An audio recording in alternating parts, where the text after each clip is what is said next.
যদি পৃথিবীর লক্ষ কোটি হিন্দু এখন আপনাকে 2-1 মিনিটের জন্য শুনতে পায়, তাহলে আপনি তাদের উদ্দেশ্যে কি বলবেন? প্রথমত, যুক্তি দিয়ে বিচার করতে শিখুন। কোরআনে খুব সহজ একটি যুক্তি দেওয়া আছে। যদি একাধিক ঈশ্বর থাকতো তাহলে তাদের ইচ্ছেগুলোর মধ্যে জট লাগবে। উদাহরণ হিসেবে ধরা যাক একটা গাছ, একজন দেবতা চাইলে এটা লাল হোক, অন্য আরেকজন চাইলে এটা সবুজ হবে, আরেকজন চাইবে সেটা নীল হবে। সেই গাছটা তাহলে কি রঙের হবে? এই প্রশ্নের উত্তর আপনার কাছে নেই। লাল, নীল না সবুজ, তাদের তিনজনেরই ভিন্ন ভিন্ন মত রয়েছে। তো এদের একজন, আপনি যদি একজনের মত গ্রহণ করেন, এর মানে হলো ঈশ্বর হিসেবে বাকি দুইজন অপেক্ষাকৃত দুর্বল।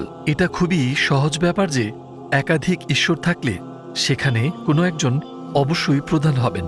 এটা বলতে পারেন না যে সে প্রথম হয়েছে বা এই ব্যক্তিও প্রথম হয়েছে। না, কেবল একজনই প্রথম হতে পারেন, তারপর দ্বিতীয় স্থান, তৃতীয় স্থান, চতুর্থ স্থান। তো আপনি যদি বলেন যে নির্ভরশীলতার শেকলের পর অবস্থান করেন এক প্রকৃত সত্তা, প্রকৃত অদ্বিতীয় এক সত্তা, তিনি একক। কেবল একজন প্রকৃত সত্তা থাকতে পারেন। যদি একাধিক প্রকৃত সত্তা থেকে থাকে তাহলে তারা নিজেরাই অনিশ্চিত হয়ে পড়বে।